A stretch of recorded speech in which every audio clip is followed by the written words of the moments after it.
Tai antra mano šios dienos tema yra vakarų Nilo karštligė. Tai irgi nariuotakojų platinama liga. Jeigu jau mes erkių platinamas ligas, taip apkočioja, kaip turim, tai apie uodų platinamas ligas vis tik tai mūsų žinios yra šiek tiek prastesnės, reikia pripažinti. Ir galbūt tai mums kada nors skaudžiai kainuos. Kadangi pirmiausia pavadinimas vakarų Nilas jau taip liktai nuteikė, kad čia toli ir mums labai negrėsia niekas, tačiau tas mūsų ramumas pagrįstas tuo, kad mes neturim Lietuvoje jokių tyrimų, kas liečia uodus. Turim uodų sąrašą, kokius uodus turim, bet, pavyzdžiui, ką jie nešioja, ką jie gali blogo padaryti, tai galbūt tik tai teoretinės galimybės arba kaimyninių šalių praktika.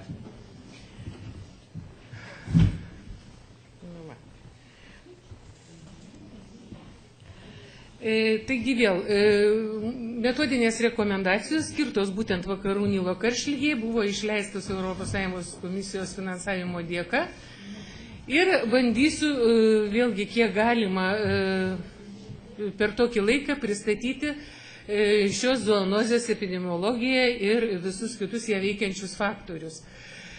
Vakarų Nilo virusas cirkuliuoja gamtoje ir jis yra palaikomas tam cikle uodas, paukštis, uodas.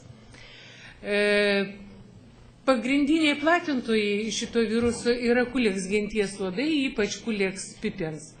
Dabar, kad labai daug neįsiplėsti apie tuos uodus, tai noriu pasakyti, kad tai yra tas uodas, kuris puola mūsų rūsiuose. Kitaip jis dar vadinasi miestų arba rūsių uodas. Tikėtis, kad mes jo Lietuvoje neturim, nereikia, nes jie gali kasti kai kuriuose vietose. Tai yra kosmopolitas, jis paplitęs visame pasaulyje ir šie uodai gali kasti netgi ir naujų metų naktį.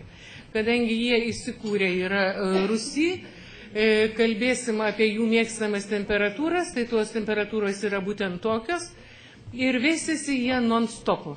Ištisus metus, svarbu, kad būtų vandenuko, gali būti ir labai nešvarus, nes tai yra pats nešvariausias uodas iš visų rūšių. Dar būdingas cirkuliavimui momentas, vertikalus perdavimas, kai patelė suaugusi perduoda kiaušiniams sukėlėją. Aišku, tai nebūna 100%, bet dalį kiaušinių jie yra perduodami. Kitagi grupė, kuri nukenčia nuo vakarų Nilo viruso, tai yra arkliai. Jie, kaip ir žmonės, yra šeimininkai aklavietė, o tai reiškia, kad jau nors ir užsikrėtę, bet jie jau toliau infekcijos nebeplatina. Taip atrodytų pati schema viruso plitimo. Pirmiausiai, didžiausi kaltininkai yra migruojantis paukščiai, kadangi jų kelionė yra ilga, jie migruoja į šiltuosius kraštus, tenai yra tuos pačios uodų rūšis, jie yra sukandžiami, užkrečiami, parskrenda namo, mūsų uodai vietiniai prisisiurbė jų kraujo ir tai yra būtent tas plitimo kelias. Ir paveikiamos grupės tai yra paukščiai, arkliai, žmonės.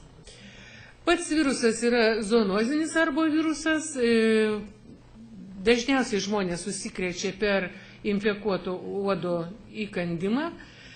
Gamtinis viruso rezervuaras yra paukščiai, virusą nešioja labai daug paukščių ir jie atlieka iš tikrųjų tai didžiulį vaidmenį paties viruso geografinėje sklaidoje. Užkrėsti gali žmogų, arklius arba kitus žinduolius. Išskirtas iš uodų, gyvūnų, laukinių ir naminių bei žmonių Afrikoje, Europoje, artimuosiuose rytuose, vakarų ir vidurio Azijoje.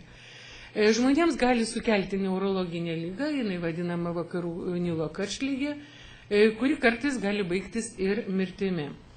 Šiai lygai, kas yra būdinga, labai didelis procentas besimptomių formų. Apie 80% visų užsikrėtusių asmenų tiesiog gali nejusti jokių simptomų, bet jie turės antikūnus kraujyje.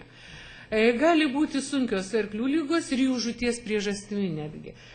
Vakcinos arkliams yra, o žmonėms dar nesukurta. Kaip ir minėjau, priklauso flavivirusų šeimai virusas ir jis yra labai giminingas geltonosios karštligės virusui, denge virusui, japoninio encefalito virusui. Filogenetinė virusų genomo analizė išskiria dvi linijas, tai pirma ir antra. Tiek vienos, tiek kitos linijos virusas buvo aptiktas tam tikroj medžiagoj per protrūkių laiką pačioj Europoje.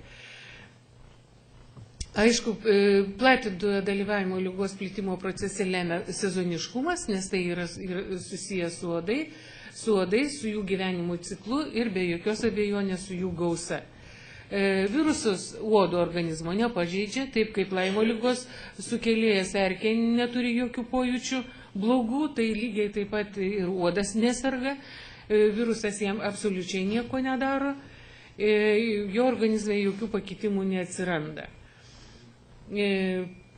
Arba virusams būdinga unikali savybė dauginti skirtingose temperatūrose, tai yra šiltakraujo gyvūno ir išorinėje aplinkoje, sakykime, uodas, kuris yra šaltakraujas. Ir, kaip ir minėjau, uodas perduodamas transovariniu būdu. Pirmą kartą virusas buvo išskirtas Ugandoje 1937 metais vakarų Nilo rajone. Tai visiškai aišku, dėl ko jis taip ir vadinasi.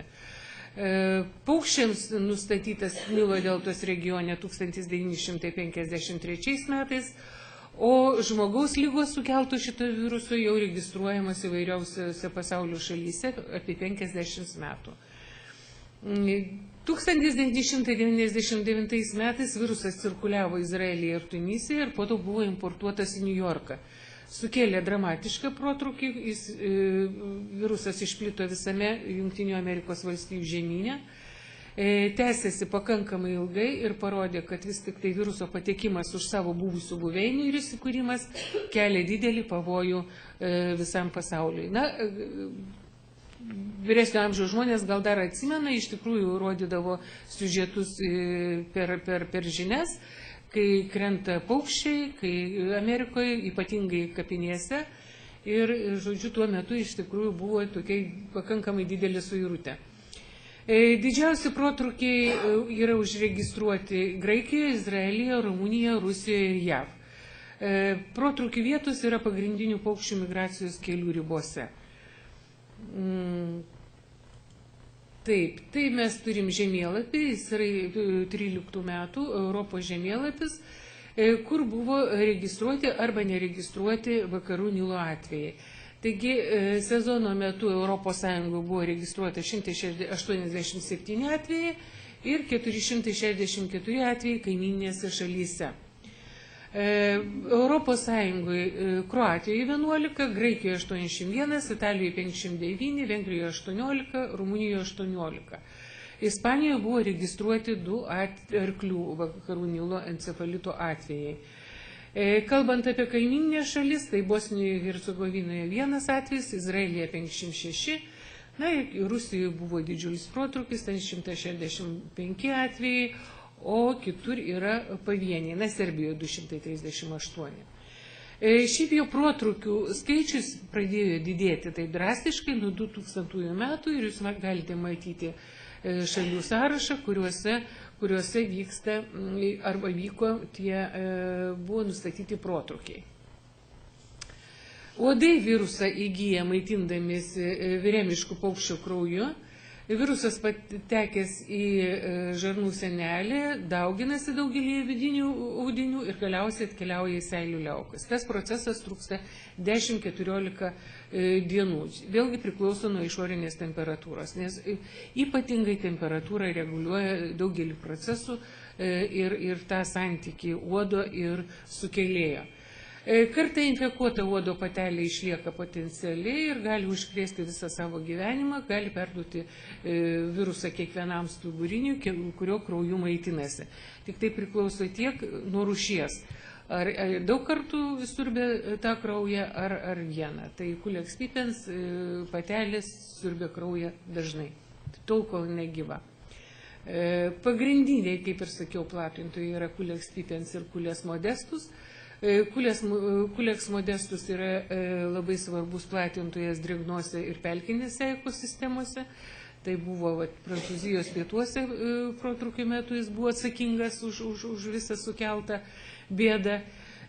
Culex pipiens pagrindiniai viruso platintojai yra pastarųjų protrūkių uodai. Paukščiai yra pagrindinis stuburinis šeimininkas, kuriame virusas cirkuliuoja ir paukščiai kaip tik tai sustiprina šitą viruso išplitimą. Daugiau kaip 150 naminių ir laukinių paukščių rūšių pasaulyje turėjo virusą tyrimų metu. Bet labai efektyvus gamtinis rezervuaras yra žvirblinių šeimos rūšis. Tai jeigu kalbėti apie tas rūšis, kurios išskridinėja žiemoti į šiltuosius kraštus, tai žinom, kad žvirbliai yra visą laiką vietoje. Tai pasakysiu tokį literatūros pavyzdį, kad Lenkai atliko savo tyrimus paukščių populiacijoje, bet jie tyrė žvirblius. Ir žvirblių kraujoje rado pakankamai didelį procentą, dabar bijau sumeluoti, bet tai apie 12 galbūt procentų su antikūniais vakarų Nilo virusui. Tai reiškia, kad žvirbliai jau užsikrėtė pačioje Lenkijos teritorijoje, jiems nereikėjo niekur skraidyti. Tai toj vietoje reikėtų akcentuoti, kas ieško, tas randa, Lenkai kaimynai, situacija mūsų visiškai tokia pati, mes neieškom, kol kas nieko negalima apie tai pasakyti. Bet teoriškai prielaidų turėtume turėti. Paukščiams paprastai būna besimptomės formos, jeigu jie kraujui cirkuliuoja virusas, tačiau kartais gali sukelti encefalitą, pasireiškinti karštinę, kaklo sustabarėjimu, sustingimu, orientacijos sutrikimu, koma, tremorų, konvulsijomis, raumenų silpnumu ir paralyžiumi. Liga paukščiams gali baigtis ir žūtimi. Daugelį protrūkių atveju žmonės susirga pradėjus masiškai kristi paukščiams arba pasibaigus jų kritimui. Ir, kaip sakiau, pažeidžiama dar trečia grupė yra arkliai, tai užsikrėtimo kelias irgi populiariausias yra tas, kai kanda infekuotas uodas siurbia jo kraują. Arkliai turi glaudesnį kontaktą su uodais nei žmonės ir paprastai arkliai toj teritorijoje, jeigu virusas išplinta, susirga anksčiau nei žmonės. Šiaip arkliams infekcija nesukelia jokių požymių, tik maža dalis, maždaug apie 10%, gali turėti neurologinius požymius. Kartais pasireiškia silpnumas, raumenų silpnumas, galvinių nervų deficitas, glebus apatinės